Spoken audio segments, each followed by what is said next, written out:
Hi, I'm Steve Pond from TheWrap. We're here at the Toronto Film Festival, and I'm very pleased to welcome director Edward Berger and actress Isabella Rossellini from Conclave.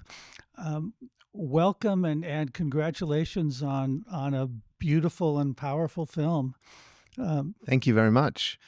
Edward, the last movie you made, All Quiet on the Western Front, basically took place, all across Europe in World War One.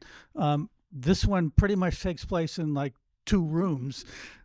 What appealed to you about that jump from a vast movie to a very contained one? I think exactly that. Do the opposite, We always want to be challenged and do different things the next time. So at least I do.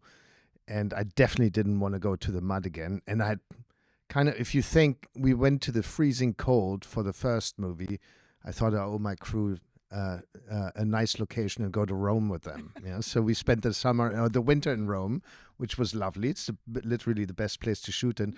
No, but also what really appealed to me was this tight thriller chamber piece to try to create that behind closed doors and take us into that world.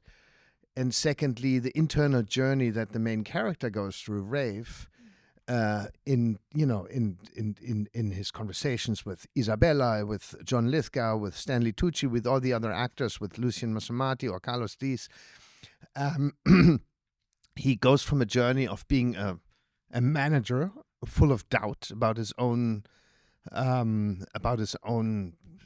conviction or his own calling, and then in the end finds himself. And that's not too dissimilar to the journey that the kid goes through in All Quiet. So maybe I'm drawn to the same things, even though they take place in very different locations. Well, as I recall, there is an exchange in Conclave where one character says, "This is a conclave, not a war," and the other character says, "This is a war." Yes, exactly. So it's the same film. Right. Um, so, Isabella, you don't have a lot of screen time, but you manage to make, a big impression on the story. So, Well, I think I don't have a big screen time because that's the role of women in the Catholic Church. They have to be invisible, they have to be servant.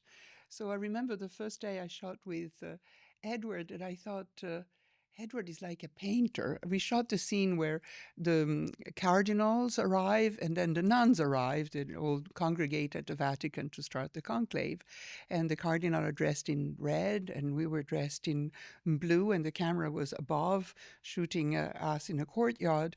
And just the way you photographed us with the cardinal free talking to one another, moving, and us moving, all together, looking down, just shadows serving. And I thought that was so powerful. And he gave me completely the idea of who the character was, because she's not submissive, but it's the role and the vow she has taken of modesty and silence, but she knows. right. Well, I also feel like in very little time, she really has. We see an arc with her. I mean, when we first see her, we think she's an obstacle to what Ralph Fiennes' character is trying to achieve, and by the last time we see her, she's an ally. Yes, well, I thought it was one of the best written script I've ever had in my hands, and every line was so precise, so it was so colloquial and yet so powerful. I was the script; it wasn't me. In the end, I mean, what I love so much about Isabella is that she gives this role an arc of, sort of an arc of liberation. It starts, and she always is there listening to everything. And it's also important to focus on that. You could also just see, because she's silent and observing for a long time. And maybe, you think like, well, I don't need to film that. She's just watching. But I think in those moments, I'm always super interested in her watching, just thinking about what's going on. I want to know what this one person, and therefore she's a central character. What she's thinking. She doesn't need to express it with words. Listening. It's just, I was yeah. listening very carefully, listening to what the men were saying. Yes. And eventually speaking up. And eventually I have this fantastic line. I know my role is to be invisible. God, nevertheless, has given me eyes and ears. Right. So, I mean, Edward, as a director, there must be something very appealing. I mean, Isabella mentioned the scene from above where the cardinals are arriving and the nuns. I mean, there must be something very appealing about the remarkable imagery of the Catholic Church and the colors of, the gathering of cardinals and all of that. I mean, visually, is that sort of a feast for you? Oh, absolutely. I'm always drawn to great visuals. We're making films, so visuals are a big part of it. And I spent a long time picking locations, finding the right locations, and believe it or not, it was quite difficult in Rome because either the Catholic Church owns it and then you can't shoot there, or it's very expensive, or it's protected. So we really had to piece it together. You say it takes place in 2 rooms, but we must have had. I definitely had many more locations than on All Quiet on the Western Front. Every room was shot in a different place, just to try to piece together the sort of the overall impression of the Vatican, because obviously you can't shoot behind those closed walls. There's a big line on St. Peter's Square, and what that line means, beyond this point, no cameras. So everything else you have to imagine and piece together. So, how do you then approach having so much of the movie take place within the Sistine Chapel? I mean, you can't fudge the Sistine Chapel. You've got to make it look like you're really in that room.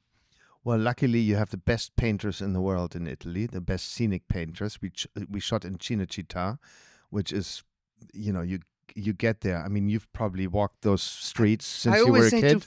Yes, of course, Yeah. because my father was a filmmaker. But I agree with you. In Italy, there is this incredible tradition of artisans, and Cinecittà has reconstructed the major landmark of Italy, the Sistine Chapel. Looks exactly the same. Rome, ancient Rome, imperial Rome.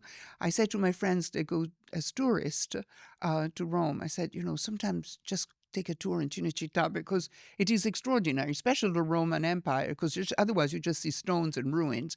But there you understand the greatness. And the Sistine Chapel was astonishing because it's exactly the same dimension, exactly the same thing. We didn't, if I can reveal that, we didn't build the ceiling. So our Sistine Chapel was 7 meters high, and everything beyond those 7 meters is a digital extension, because obviously you can't build it. But for example, I mean, they built everything in Cinecittà, and it's gorgeous. They shot Gangs of New York. Martin Scorsese shot Gangs of New York in Cinecittà because probably he thought Italy was a great place to shoot in. Definitely, and he works with Dante Ferretti, he worked with Federico Fellini, who was in Studio 5 where we were. So we were following the tradition of Italian great artisans. And you really feel it in those walls. Yeah, and you it's do. really inspiring to work there. When you walk there, you go like, oh, this is where Fellini worked. This is where Rossellini walked. It is very, very, you feel the history of cinema. Yeah. Daunting to a director? No, inspiring. Really inspiring. It is like, probably for a historian, walking in, old museums, and it's just very inspired. It's like it's actually energizing. Well, congratulations on the film, and thanks very much for coming here to talk about it. Thank you so Thank you. much, Steve.